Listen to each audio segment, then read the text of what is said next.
गोस्वामी तुलसीदास जी लिखते हैं, आपद काल परखिए चारी, धीरज धर्म मित्र अरु नारी, हित अनहित या जगत में, जानी परत सब कोई। अर्थात संकट काल में ही सच्चे मित्र की परीक्षा होती है। संकट काल में जो साथ नहीं देते वे मित्र नहीं हैं। जब अच्छे दिन होते हैं तब तो शत्रु भी मित्र बन जाते हैं, परंतु सच्चा मित्र कौन है इसकी पहचान तो विपत्ति में ही होती है। आइए यही शास्त्र की बात अपनी संतान को समझाने के लिए एक प्रेरक कथा सुनाएं। माताएं शांत भाव से बैठ जाएं, अपने दोनों हाथ अपने गर्भ पर रख अपनी संतान से कहें, आओ मेरे बच्चे, तुम्हें एक प्रेरक कथा सुनाती हूँ। रवि ने अपनी मेहनत से एक सफल स्टार्टअप शुरू किया था। उसमें निरंतर उसे सफलता प्राप्त हो रही थी। उसने एक खूबसूरत घर, गाड़ी, सब कुछ खरीदा।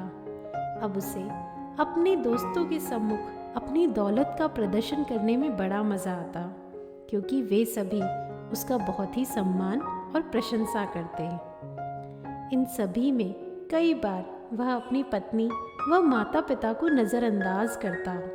उसे लगता, मैंने अपनी मेहनत और सूझबूझ से कितना कुछ पा लिया है, ये मेरे परिवार लोग तो उतने बुद्धिमान है ही नहीं।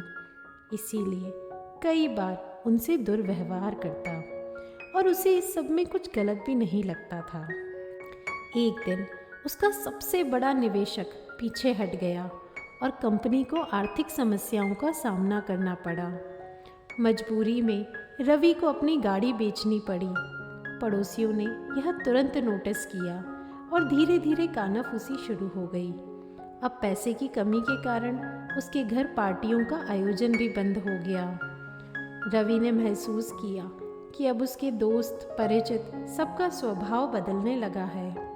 कुछ दोस्तों ने उससे पूछा कि क्या हो रहा है, तो रवि ने ईमानदारी से बताया कि कंपनी मुश्किल में है, लेकिन अब किसी ने मदद की एक बार पेशकश तक नहीं की। उल्टा वे सभी लोग उससे दूरी बनाने लगे। फिर एक दिन आया जब रवि और उसकी पत्नी को अपना घर भी बेचना पड़ा। रवि पूरी तरह से टूट चुका था। उसने अपनी पत्नी व माता पिता से माफ़ी मांगी और कहा, मुझे माफ़ कर दो, हमने अपना घर खो दिया है।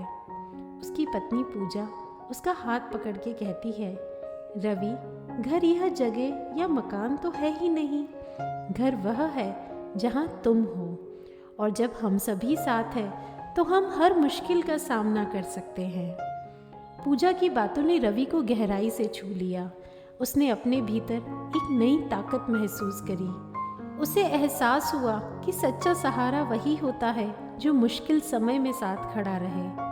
उस दिन के बाद रवि ने समझ लिया कि जो हाथ आपको गिरने पर उठाए वह उन हजारों हाथों से बेहतर है जो सिर्फ आपके खड़े होने पर आपको गले लगाते हैं। मेरे बच्चे, यह कथा बहुत ही व्यवहारिक है और आज के दिखावटी युग में हर मनुष्य के सामने वह परिस्थिति ज़रूर आती है जब सफलता तो उनके साथ होती है, लेकिन उस समय वो उन्हें वहाँ तक पहुँचाने वाले परिवार के महत्व को भूल जाता है।